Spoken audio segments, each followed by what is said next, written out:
I am going to screen share. And let's, oh, here we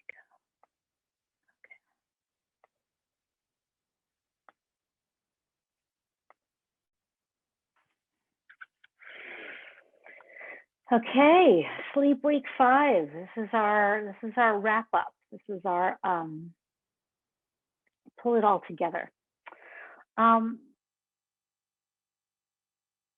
don't know if you guys can remember 5 weeks back, but at the beginning of the class, what I had suggested was that I was going to be throwing tons of different information at you.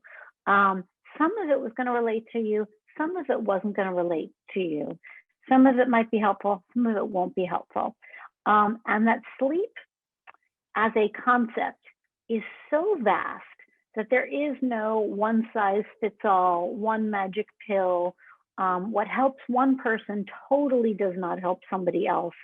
And as I described it, I'm always going to describe it this way. So for the rest of my life, I'll be using my father's example. He said it's as if somebody says they have chest pain. Well, they could have a broken rib, they could have heartburn, they could be having a heart attack, they could, there's so many reasons why one might have chest pain. They could be having an anxiety attack. And you can't treat the chest pain until you know what the actual problem is. And the same, of course, goes for sleep. So until you actually know what your own individual problem is, you can't really come up with any solutions. So the first way of finding out what your individual problem actually is, because it's easy to just, when you're having trouble sleeping, you can just be in a cloud, in a very sort of ugly, dark cloud of, I can't sleep, and you can't even think clearly enough to know what your problems are. So I really have compassion for that. So the first thing we do is attempt to diagnose or figure out what it is our individual challenge is, so that we can seek help. The best tool we have for that is a sleep log or some sort of sleep tracking device, however it is you'd like to go about it. But some way to track your own bedtime, the time you get into bed, the time you actually fall asleep, how many times you get up at night, did you have caffeine that day, at what time, how much exercise did you get at what time.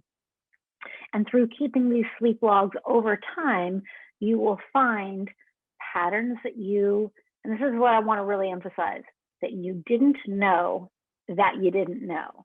Like, I didn't know, as I said, that the nights before I got my cycle were the worst nights. I just knew maybe once a month I couldn't sleep for 2-3 nights in a row. I didn't know, it's actually exactly that time of the month. Okay, well, at least now I know it, I can expect it, so then I don't get anxiety about it, type of thing. But I only discovered that after keeping a sleep log for close to a year. And different people, you guys have kind of mentioned, I noticed that I got more exercise or sunlight that day, those days, I slept so well, things like this. That doesn't mean that our actions are going to be perfect. It doesn't mean that we're going to always do everything perfectly for our sleep. But at least then, if our sleep is disturbed, we don't have anxiety around it. We're not wondering what's wrong with us. We go, I just know that I wanted to keep the room that warm, and then the consequences I was going to suffer was I was going to be waking up. So that's fine. I don't mind waking up. I wanted the room warm. So that type of thing. So you can make your choices and at least not have anxiety about them. I also gave you guys these writing prompts. Much of what you will read about, if you Google sleep, or if you read a sleep book, tips for sleeping, most of the time the suggestions have to do with what we call sleep hygiene, do's and don'ts. Keep the blue lights down, make sure you get sunlight, stay away from caffeine, things we've talked about. If your sleep challenge started because of some sort of trauma, something actually happened, it doesn't matter how much you stay away from the computer, you're still not going to be able to sleep because you've got an actual issue happening. Or if you have sleep apnea, or whatever it is, it's not going to help. So for some of us, our sleep trouble started because of a deeper emotional issue. And if we can identify what that is, maybe we can seek some sort of treatment and work with that, different types of therapy for that. You don't have to waste your time with all the sleep hygiene stuff, which is kind of a drag. It's also important for us to understand how our individual challenges have impacted our lives. You know, people who do any kind of substance recovery go through this. They think about the people who they might have hurt or impacted because of their own challenge, and they go through a process of making amends. I'm not necessarily suggesting that that is the right thing for you, but I do know for me, I've had to give many, many apologies because of actions that I took while I was sleep deprived, ways that I acted out, ways that I was irritable, things I really wish I had not done, but I was just so raw from sleep deprivation, I just acted out. I was really afraid of that for years, but actually starting to embrace it and get in front of it and therefore prepare for it if I knew I was having a challenging day. Hey, people I'm working with, I'm a little short fused today. I'm going to do the best I can, but just know if I do something bad, I apologize in advance, something like this. So I think this is really, these are things that are kind of worth considering if you have a chronic sleep challenge. We did the mental clearing practice. Again, the lymphatic system in the brain, which sort of magically clears all of our thoughts and sorts everything. This amazing process that happens every night. Sometimes we have so much going on in our mind, our brain actually just like short circuits and like wakes us up. There's too much, it can't sort. It's like, wow, right? It's like, we use the example of the spinning wheel on the computer. Like if you have too many files open on your desktop, you can't even go and close them because that little wheel, the whole thing will freeze and the wheel will spin. And you can't shut down. So that happens to ourselves. And doing a little bit of what we call a mental clearing practice or making a download list, just trying to get some of the thoughts out of your head and onto paper at the end of the day, so that you're not running around at 11 o'clock at night and still going, I can't believe that person said that to me, like this, or, you know, oh my God, I'm afraid if I don't get this thing done by tomorrow, like, you know, that is something that we do have choice over. And we can put these things to literally put them to bed, put them where they need to go. And very often that can help us with that waking panicking. So here's that mental clearing practice. So we learned about the different types of sleep disorders. Again, like a book has been written about each one of these things. So I'm giving you like 3 words, you know, onset insomnia. Books have been written just about onset insomnia. So I just kind of gave you a list of what some of them might be so that you could, again, begin to go, oh, that's what I have. I've got sleep paralysis for sure. Glad now that I know what it is, that's got to do with, you know, tension in my body. I don't have to worry about my blue screens or, you know, blocking out the sound. My issue is a stress and tension in my body issue or a caffeine sugar issue. So I don't have to deal with that. So again, we're trying to help you develop tools so that you can develop your own sleep strategy, your own plan for what you've got and what you're going to do about it. More on the sleep disorders. We just, you know, here I just kind of put them in a different little order here. And then we talked a little bit about sleep hygiene. Again, this is the stuff that you'll hear the most about. So it's like what I like to spend the least amount of time with, but just, you know, avoiding stimulants, alcohol, even though it is a depressant when you first take it, it does turn to sugar in your body and will wake you up later. You know, the importance of exercise. We can't talk about that enough. Napping, you know, there's sort of different camps on that. Light is so important because it releases the different hormones in our brain. We should have natural sunlight in the morning. We should get the blue lights down at night so they don't keep us awake. Food, encourage you to eat earlier if that helps. If snacking on something late night helps you to like emotionally soothe, then do that. You know, find what works for you with food. Some people, I just want to say about food, some people wake up with like an indigestion type of thing or like an acid reflux, and that affects their sleep. So obviously if you eat earlier and if you eat well, that won't happen as much. So, you know, just kind of obvious things like that. Trying to make your bedroom a sanctuary so you're not doing things that stress you out in the bedroom, like your Zoom calls in the bedroom if possible. And then finding some sort of a nighttime ritual that reminds you it's time to sleep. Hey, time to get in my pajamas. Hey, time to brush my teeth. Oh, I'm going to give myself a jaw massage, you know, things like that. We talked about the sleep cycle quite a bit, that we all, you know, hopefully are experiencing each night. We go from the lightest sleep to the deepest sleep. Stage 2 of sleep is where a lot of the memories get sorted. Stage 3 and 4 of sleep, very important. That's where all of the healing of the tissues and growth hormone, like for your physical body, that's where the healing takes place. So you don't just want REM sleep. We really do need all stages of the sleep. The REM, of course, is where the eyes begin to flutter, and that's when the dreaming happens. And then important to, of course, keep in mind that these sleep cycles are about every 90 to maybe 110, 120 minutes. And you go from the lightest sleep to the deepest sleep. And then in a second, you'll be back up in the lightest stage of sleep. So if you're a person who wakes up frequently at night, that might just be what's happening. You might just be waking up in between sleep cycles. Great to know if that's what your issue is, so that you can at least be calm about it and then just try to work with that. If waking up at night is not your problem, this one doesn't affect you, this won't be part of your sleep strategy. Okay, sleep strategy. So we've learned that sleep is a complex function with many contributing factors. Even slight imbalances can create a challenge. Sleep challenges materialize like a car breaking down. It takes time to find out which parts of the vehicle are broken. Then we may determine several ways to fix it, and it may require several attempts, time, and patience. When it comes to poor sleep, our first task is to determine what our challenge is. Do we have trouble falling asleep, staying asleep, sleep quality, grinding our teeth, etc.?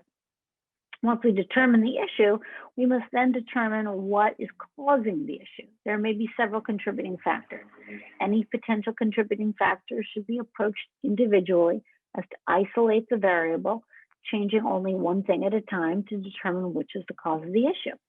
For example, we may determine that you have trouble staying asleep. Next, we identify potential contributing factors. You're waking up hot, you need to use a restroom, you're waking up stressed out about responsibilities, you're waking up in between sleep cycles, or you're falling asleep with tension in the body, which ultimately wakes you up. All of these, one of these, or any of them all together could be what's doing this for you. Then you test the following adjustments to your sleep routine. Keep the room cool and use a thin blanket. You'd want to try that, again, for weeks before you try something else. Cease hydration after 7:30. What just happened? That was weird. We just went into my other. I just flipped into my other email server. Okay, hang on.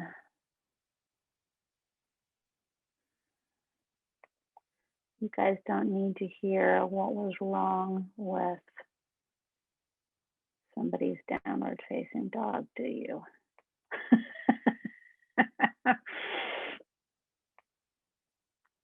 Okay. I think we're back. So you want to test each adjustment individually for 2 to 3 weeks minimum. If your issue persists, move on to the next adjustment.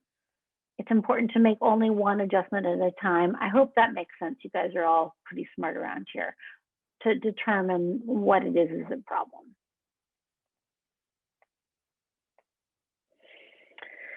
So basically, I'm going to send these slides to you guys as a follow-up so you can do, you know, some further work on your own. See a couple of you giggling at my silly little handouts. Try to keep it light.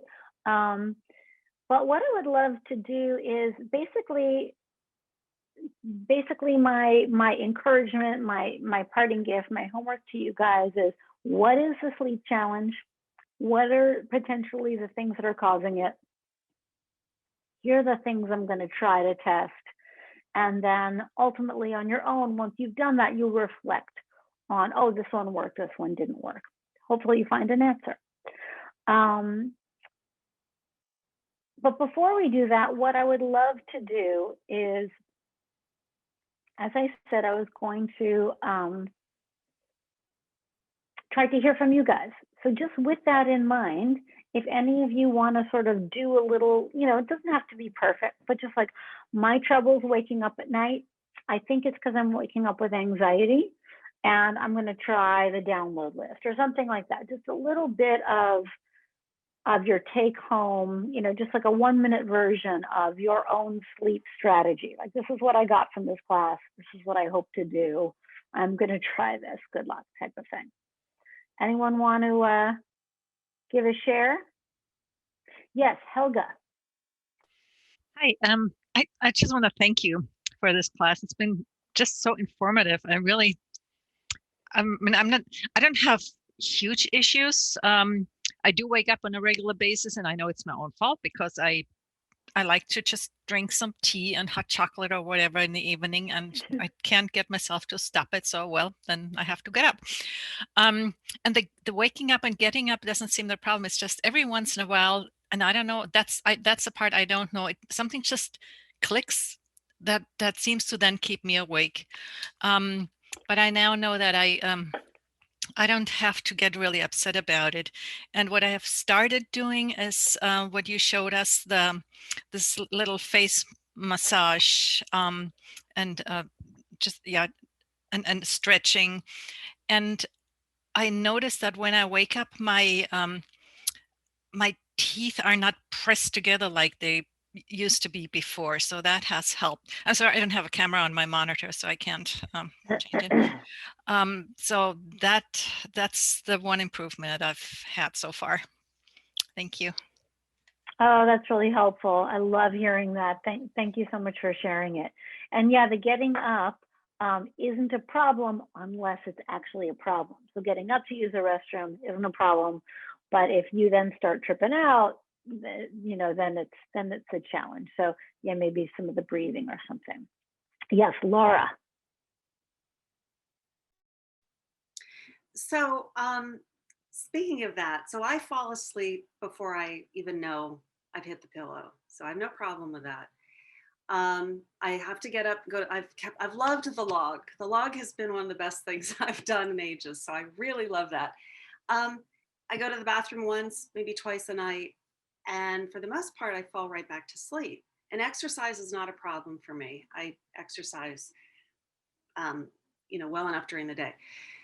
Here's a strange phenomenon I have, and that is that sometimes after going to the bathroom, I can go right back to sleep. And sometimes I start, you know, thinking and worrying and, oh, why did that person say that? But even so, I can feel very, very tired in my head, and I can lie there and I can hear my breathing and I'm aware of the room. I call it twilight sleep. It's almost like being under some strange form of anesthesia. And it can sometimes last 2 hours, or it feels like it's 2 hours. And the next day I will think, yeah, that wasn't pleasant, but I think I was asleep much sooner than I thought I was. And while I'm in that stage, I can have thoughts that are like dreams. They're not people I know or things I know, but I'm totally aware still of the room and of my breathing. I don't know what that is. I have no idea what stage that is. So that's my worst challenge, but it doesn't happen all the time. And I don't know if you know what that is. Have you ever heard of that? Well, what's interesting is yes and no. No, I've never heard of it. Yes, I experience it all the time. And there aren't writings about it. And that's actually one of the things I'm going to start researching because I'm really interested in it. Now, from an Eastern philosophy perspective, in the yoga tradition, they have these stages of sleep, which are waking, dreaming, dreamless sleep, and the state beyond. And they basically say you kind of go past asleep and into this other state of consciousness where it is, and it's exactly the way you described. This is what was happening to me when I was a kid, and I was given these sleep meditations, and I wasn't sleeping, but I was going into this weird sort of state of consciousness. But it's frustrating because even though it's kind of a groovy place to be from like a meditation standpoint, you're like, I'm not actually sleeping and I need actual sleep. This won't make sense to most people, but the things that I am personally playing with, and again, I'm going to be starting a PhD program and I'm going to be diving into a lot of this because I find this really interesting. I find that when I'm in that twilight place, I'm lost and I almost can't find, but if I can find, there's like a portal that I can go to mentally, that I go through where sleep is. For me, it's like a location. And that's, no, I don't know how to describe that scientifically, but I would encourage you to try it out because it's actually working for me. Anybody else would say that I sound nuts, but when you're there, try to and also maybe when you're coming out of sleep, try to locate where sleep was. It's hard to get back into a dream. You think. So then when you're lost, try to go back to the spot. Right. Yeah, right. It's like a portal or something. Yeah. Yep. I know exactly how you're feeling. And twilight sleep is better than no sleep because like at least you're in a resting state. And some like yoga practitioners would argue that there's a lot of restoration that happens that's even better than regular sleep. So there's all sorts of stuff to uncover there. So it's not bad, but I do feel you. Thank you. Yeah, sure. Feel you on that. So much. Yeah, anybody else want to share a little sleep strategy? Like, this was my challenge coming in, this is what I learned, and this is what I'm going to try to do. Julia, yeah. Oh, I wanted to say thank you as well. I've really enjoyed the class and I've learned a tremendous amount. I am not getting up in the middle of the night and going to the bathroom. And the waking up hot is so true. I haven't gotten a thinner blanket yet. I need to because I have a big comforter. So I'm like, oh, I literally need to change the blanket to fully resolve it. But I've noticed that that is definitely what's going on. And so that's incredibly helpful. And I wanted to say that I had sleep paralysis a lot as a kid, and I'd have a reoccurring sleep paralysis dream in nap time. And I found the whole thing so fascinating. And so it's really interesting to hear that get talked about here. Yeah, if you start to get into like a phase where it happens a lot, like sometimes we just go in phases with things, I would encourage you to try to increase your stretching during the day and stretching along with breath. The paralysis is a stuck, you know what I mean? You want things to be moving. Great. Anna Karim. Hi. Yes. So what I found was like having this bracelet is like a call, like a defeat beat. And this one, when you buy it, give you 1 year like a membership for free. And then you can see how much you sleep. So in base of your class, I found this one and I was looking for, to see how is the pattern, when is my deep sleep and when is the REM sleep and when is the light sleep. So I kind of find interesting because I see like the first hours are the one that are like a deep sleep. And then I go to the REM thing and then awake and then like a light sleep. So I find it very interesting, doing all the meditation and follow, like I just leaving the paper next to my table and write it down my dreams, because sometimes I forget about it. And believe me, to put like a schedule to sleep, like around 10, I know that I have to go to sleep 9:30. So I put 9:30 to 10 sleep. So relax and put all the stuff around to figure out around my bedroom. And then just can I wake up at 6. Usually I sleep 8 hours and a half with the things says, right? But yeah, so I kind of, all the techniques that you teach us and the logs and everything, so I've been using it and kind of writing down so I can making a story with the dreams, I guess. Thank you. Oh, thank you. It's great to hear. I love when we talk about something and it's validated by when, if the technology says so, it must be true. Great. Yeah, anyone else want to jump in?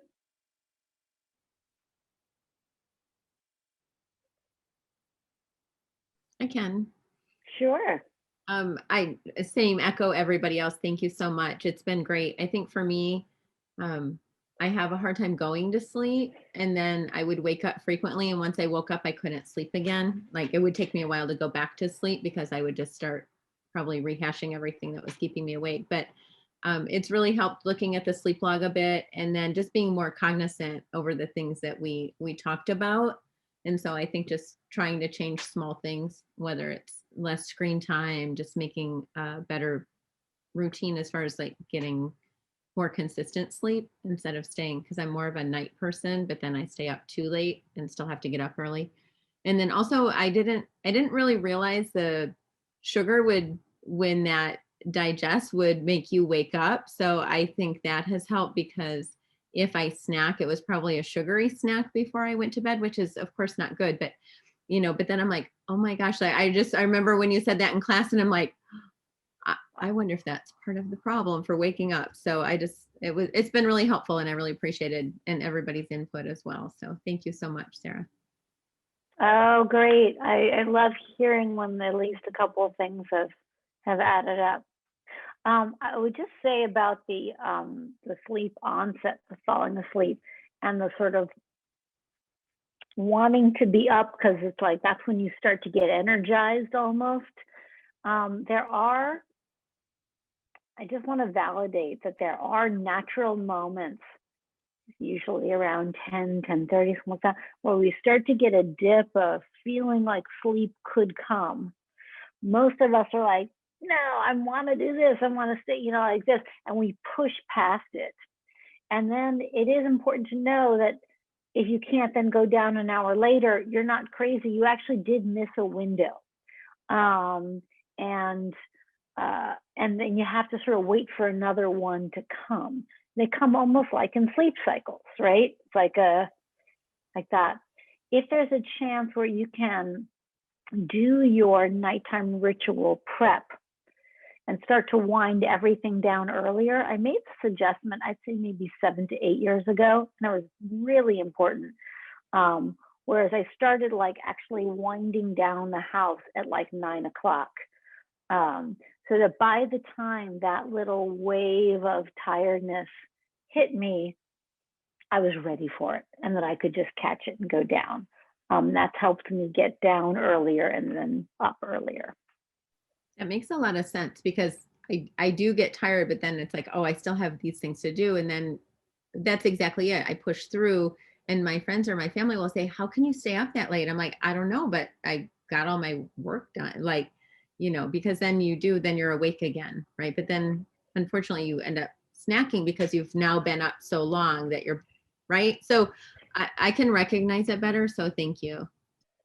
Yeah, that everything you just said makes so much sense. I'm like, now I'm late and now I need some chips, and right.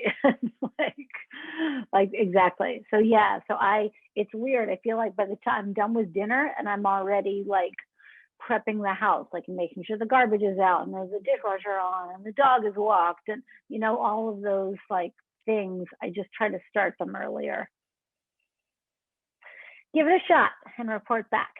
Anyone else? Yes, Kathleen. Yes, I hadn't been here for last week but I've been following up with what you've sent us, and it's been great. I think for me, it is the same thing that I push past 10:30 and then I'm up and I'm working and I eat and do all that stuff. And I found that I like tea. I wasn't a tea drinker until this class. And now I know that I like tea, chamomile, and I put a little agave and lemon. And to hold that is something so soothing that I am now replacing that, like, sort of, that's my go-to. And even if I feel like I want to work, I'll start working, but I'll get tired and say, I can't do this. So I'm actually breaking the cycle of working at night. I found something that works. So thank you. Oh, that's so great. Okay, cool. I love some success stories. Great. I'm happy to hear that.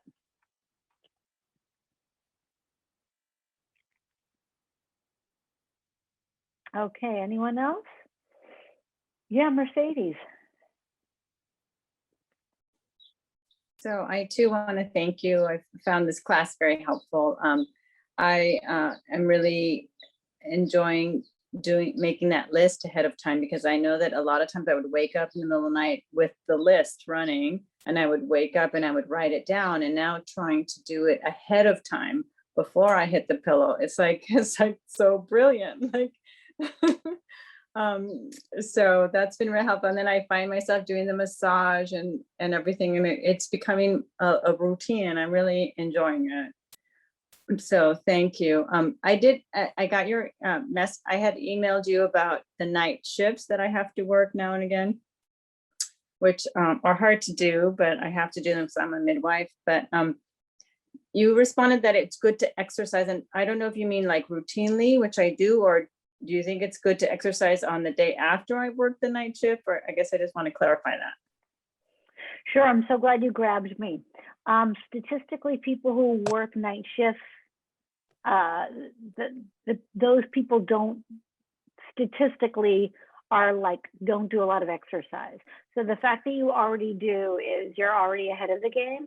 People who do night shift work are just basically walking through life like zombies, and they usually just can't get themselves to move at all. So the fact that you're doing some exercise is super helpful. What I was going to say is, it just depends on, like, I don't know what exactly the shift is, but some people find it just the exercise breaks the I guess I'll just call it that zombie effect. So if you work all night, you come home and you sleep for 6 hours or something, I would just encourage to try to wake, whenever you do wake, exercise early and get, if you work all night and then you have to work during the day, you can't sleep till the following night. Some people have that because they work back-to-back things. Yeah. Try to get some exercise in the morning, because it'll kind of kick things up and wake you up. Even though you've been up all night, like I would have nights where I'm like, I've been up all night, I've got a day ahead. Actually, you don't rest, you exercise to get it moving. Okay. Yeah. Is that helpful? Yeah, I do rest in the morning when I can, but I usually get like maybe 2 or 3 hours, and I'm still a zombie. But okay, thank you. And I do try to nap before I go, because that's the only way I can get through it. So it just throws me off for like 3 days or 4 days. It's so interesting. My best friend growing up was a midwife, and at around 40, she just quit because of exactly of what you're saying. It's just a tough one. Helga, is this raised hand from before, or is this? No, I have a question about this. Great. What you just mentioned. Does Yeah. that help with jet lag as well? Yes, exactly. It's the last thing you feel like doing, but it's especially for jet lag, sunlight exposure and exercise. So important. Thank you. Yeah, sure. Okay, great. Well, why don't I jump into a little bit of, unless someone else has got, because I want to hear from you all. So only if you want to share. I just don't want you to feel like you have to. Anyone else game for jumping in? If you're on the fence, okay. Great. Well, then why don't we do a little practice, and we're going to end with my favorite. We're going to end with my favorite meditation. Okay, but let's do a little bit of. Let's just do a little bit of our stretching. Take the arms up. In case I forgot to say this to you all, I also really encourage you to share this information with people. Like if you know, this is not proprietary. This is, we want to go ahead and release. We want to make the world a better place, like one sleep deprived person at a time, right? So if you talk to somebody who's having sleep challenges, you know, share, now you've got a little bit of information. Hey, do you have trouble falling asleep or staying asleep? You know, chat with them and offer some tips and offer them some help, you know. If they've slept, then they'll be better to all of their people.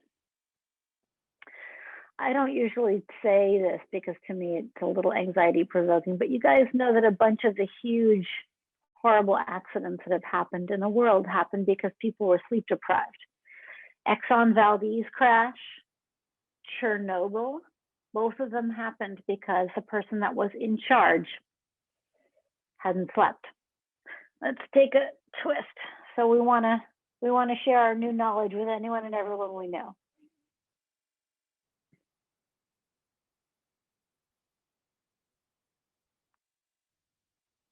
Okay, and then release, and let's get the other side.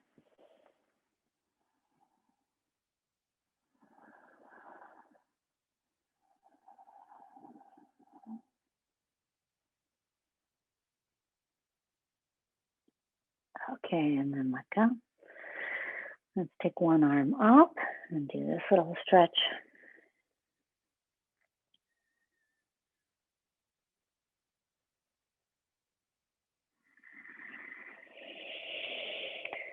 As you're doing these, start to slow the breath down. And then release. Let's get the other side.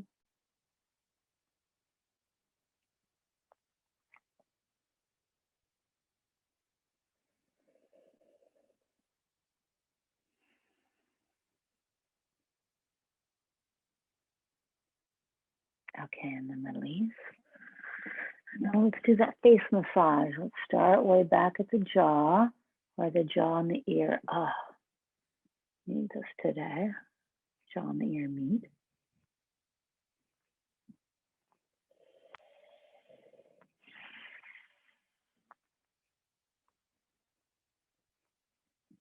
Start to work down towards the chin.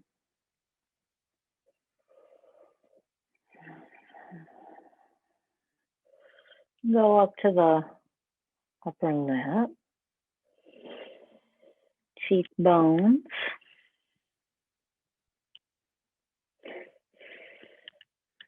and then into the temples, little circles.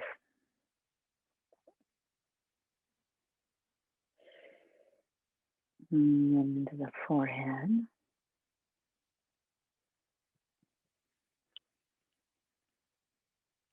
Okay, great. And then let that go. Great. So last week we did, I believe, alternate nostril breathing, correct? We breathed up one nostril, out the other, back that, and then all the way down. We did like that, right? So a couple of you missed last week, but I just explained that in the yoga system, there is a system of nadis or energy channels similar to Chinese medicine. They have meridians. And in the yoga system, up the right side of the body is a sun channel, and the left side of the body is the moon channel. And as these two channels go up, they make an intersecting, like a medical caduceus or a DNA type of thing. They go across each other, and where they meet, these sun and moon channels meet, they create a hot spot of energy, a circle of energy, and that energy is called a chakra. And that's where we get the chakra system in yoga. But what matters to us is that the sun and moon energies can really get out of balance. Obviously, sun and moon should be in balance, but most of us are all sun energy. Sun energy is technology. Sun energy is you're getting work done. Sun energy is talking to others. So it's all what we're doing all the time. Moon energy is our spiritual practice, our relationship to ourselves, taking quiet time, taking alone time. Most of us don't do that. Of course, also the moon energy is what we need for sleep. So the fact that we don't nourish and nurture that moon energy, that internal self, it's not a surprise that when we attempt to go to sleep, we can't connect to it. So we do a breathing practice through the nostrils because the nostrils help us to balance these energies in the body. So last week we did a breathing practice which brought us into total balance, both sun and moon. And the practice we're going to do tonight is called Chandra Betana, or moon breath practice, which just helps to give the moon energy. This breathing practice is quieting, it's sedating. And so therefore you would not want to do this in the morning, right? Furthermore, if you're a person who kind of has a tendency to depression, or if you're kind of a loner anyway, this is not for you because you're already in your moon energy, right? This is only for those of us who are like scatterbrained at night and we can't quiet down, or if you wake up and you can't get back to sleep. This is a wonderful thing for those of you who are awake and you can't get back. Okay, does that make sense? When we do it, I want you guys to remember it, but in addition, this is a good one for you to practice and you can share. Okay, so the way we do it is, again, for a breathing practice, you want to sort of sit up tall and you want to pick up your right hand, bring your middle and index finger into the palm of the hand and then flip the hand to face you. You're going to keep your mouth closed and we manipulate the nostrils with the fingers. So let's try it now. Close your mouth, exhale out both nostrils. With the right thumb, close your right nostril and inhale up your left. Inhale all the way, hold the breath, take your ring finger to the left nostril and then exhale out the right. So one nostril may be a little stuffed, don't worry about it. And we're just going to continue. Close the right, inhale left.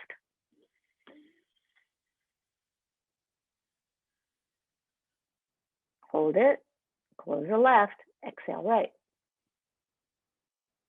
So we're creating a circular action. Close the right, inhale left. We're always going the same way. Inhale left nostril, close it, exhale right nostril. So think about it. When you inhale left, you are strengthening your moon channel, which is a part of you that quiets down. It's a part of you for night. Close it, and then you're going to exhale right, so you are quieting your sun channel. Again, this is a sedating breath. So continue. Now you got it. Inhale left. And exhale right. And now you know what we're doing. I'm going to encourage you to close your eyes now. So you start to focus on the inside of you. Inhale left nostril. Close your eyes and see the breath move inside of you. Exhale right nostril.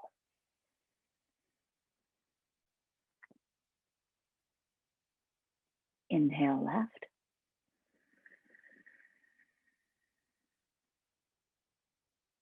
Exhale right.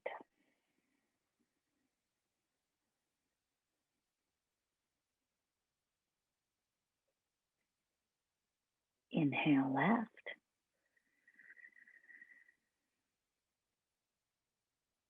Exhale right. And now do a round or two on your own.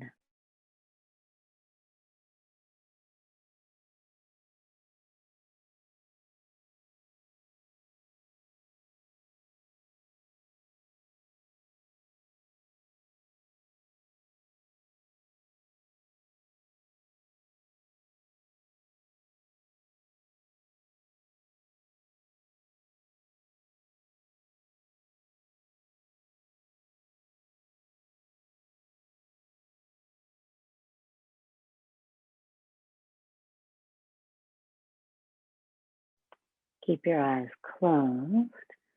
Release your hands. Just do a few breaths through both nostrils.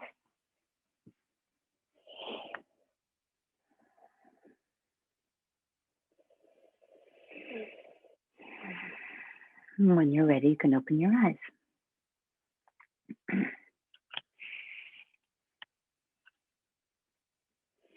Okay, great. So again, that's Chandra, Betana, or moon breath, up the left, out the right, never for more than about 5 minutes, and always at night. Got it? Got it. Okay, great. So we've come to my one of my last favorite parts of class, and that is, we've always done every week a pretty similar type of meditation based on a system called Yoga Nidra, which is sort of a guided relaxation system. But another wonderful meditation technique to do for sleep is similar to a Zen Buddhist technique of counting the breaths.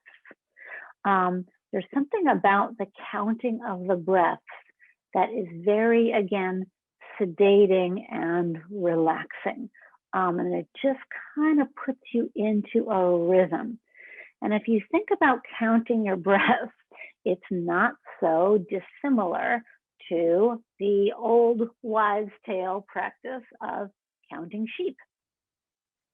So I love counting sheep. That's one of my, being a sleep person, counting sheep is like one of my lifetime pastimes. And I started to just sort of be fascinated by this whole, similarity of, I'm like, counting sheep, it's really almost like a meditation. It really is almost like a Zen Buddhist meditation. I spent some time practicing Zen at the Green Goat Center up in Marin County. So I was interested in how counting sheep came to be, how it even evolved, how it even came to be. And I have to tell you that I could not get to the bottom of it. I read about 4 different, totally conflicting sources about how counting sheep came to be. And I still don't know which is the true one. I'm going to someday get to the bottom of it. But in the meantime, I've decided that I was just going to choose my favorite one. And I'm going to share that story with you. Because as my best friend would say, you never want to let the truth get in the way of a good story. So the story is this, and this is actually, like, if you look this up, you can find this. So 12th century, and I believe Turkey, there was a king who had a vast kingdom, had a lot going on, and he was, had so much anxiety at night about all of his kingly duties that he was going to need to do the next day, that he couldn't sleep. He just had total anxiety about too many things. Oh, I have to remember this, I have to remember that, couldn't sleep. So finally, the queen, his wife, was like, you know what, stop bothering me. We're going to get you a storyteller at night to tell you some bedtime stories, and hopefully that will help you wind down into sleep, because I'm done. So they get the storyteller to come, and the storyteller says, all right. So they start to tell them some different stories. Nothing's putting the king to sleep. The storyteller was like, I'm out of all my stories. I need to come up with something that's going to like go the distance here. This king won't fall asleep. So he came up with the following. So there was a farmer who had a long journey to get to town. He had to cross over a river and go through the woods, et cetera, et cetera. And when he went to town, he went and bought himself 1,000 sheep that he was going to bring home and, sort of raise this flock. So he pays for the sheep. He starts to come home. He goes through the woods and he gets to the river, and the river has been flooded. There's no more bridge to get the sheep over to the other side. Can't get the sheep home. So he starts wandering around up and down the river trying to figure out what's he going to do. Finds a man with a boat who's just like, hey, there's been a flood and the bridge is gone. I can take you to safety. And the farmer's like, well, I've got 1,000 sheep with me. And the guy was like, well, that's fine. I've got room in this little boat for you and one sheep. So if you want to get in, we can do that. So the farmer gets in with one sheep, and he ferries one sheep across the river, gets that sheep safely onto the other side, and then goes with the ferryman back to the original side, picks up another sheep, and gets sheep number 2 over to the other side. So the storyteller is telling the story, and he's at like 16 sheep, and then he's at 17 sheep, and of course the storyteller is so exhausted at this point, the storyteller falls asleep. So the king wakes up the storyteller and says, hey, you're supposed to be telling me a story. Help me fall asleep. And the storyteller, in sort of exasperation and inspiration, says, oh, actually the story only works if you count the sheep yourself. It doesn't work if I do it for you. You have to count the sheep going across the way. So the king was like, oh, really? Okay. Well, there's 17 sheep. Then he comes back. Well, then there's the 18th sheep, and then he comes back, and thus counting sheep was created as a thing. That's the story I chose, and I'm sticking with it. But I was very moved by this because, again, to me, it did feel like a Zen practice, and there's a reason why these old wives' tales stick around, because there's always a thread of truth in them. Something about them works. So what we're going to do in our last 5 minutes together is a counting practice. We are going to actually count backwards. Counting forward, you can just keep going and your mind can zone off. So the way it's going to work is this. You are going to mentally, of course, in silence, on the exhale, you will say 10. On the inhale, you'll say 9. Exhale 8. Inhale 7, and so on until you get to 0. When you get to 0, you start back at 10. Exhale 10. Inhale 9. Exhale 8, etc. Okay? So you'll do this as counting back will keep you bringing back. If your mind wanders off, no big deal. Just start over at 10. Exhale 10. Inhale 9. After about 2 minutes, maybe 3 minutes, I'm going to stop you. You'll stay in your zone and you're going to change. You'll exhale 10. Inhale just silence. Exhale 9. And you'll change the pattern. Okay? And I found that when you do this, it's very quieting and sedating for sleep. We've got 5 minutes. You guys ready? Okay, go ahead and allow your eyes to close. Take a nice deep clearing breath just to get present. And then through your nose, start counting breaths now. Exhale, mentally say 10. Inhale, mentally say 9. And continue.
Change the pattern now. Exhale, say 10. Inhale, silence.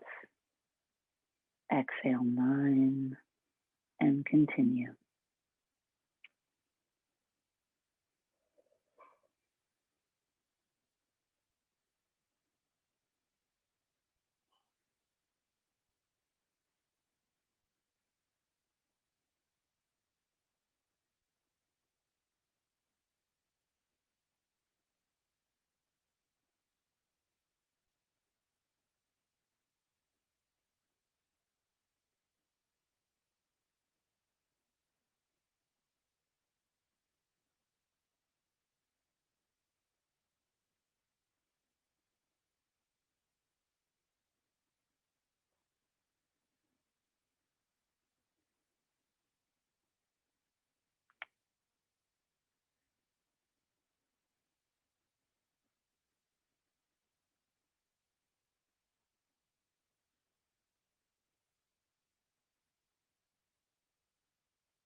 And now let go of counting completely.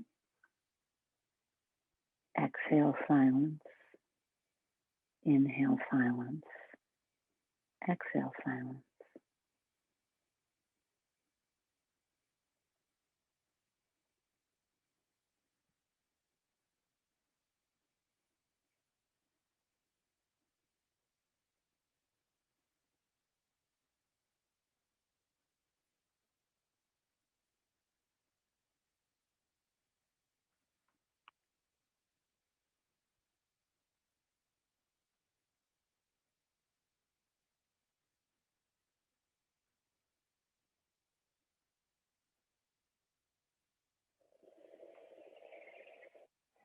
Okay, and when you're ready, you can allow your eyes to open and come back. Thank you guys so much. This has just been a total delight. I feel like I learned a lot, and I actually feel like we really had a lot of fun this time. Like you guys were a lively bunch.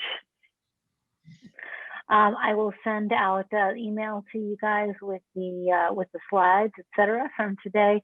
And if you have, again, if you have questions or feedback, I'm always trying to make this class better. So it's just helpful. This was helpful. This wasn't helpful. You know, any of the stuff you want to tell me, I'm really open to hearing it.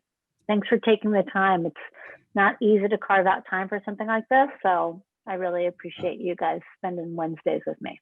Thank you. Thank you. Thank you. Thank you.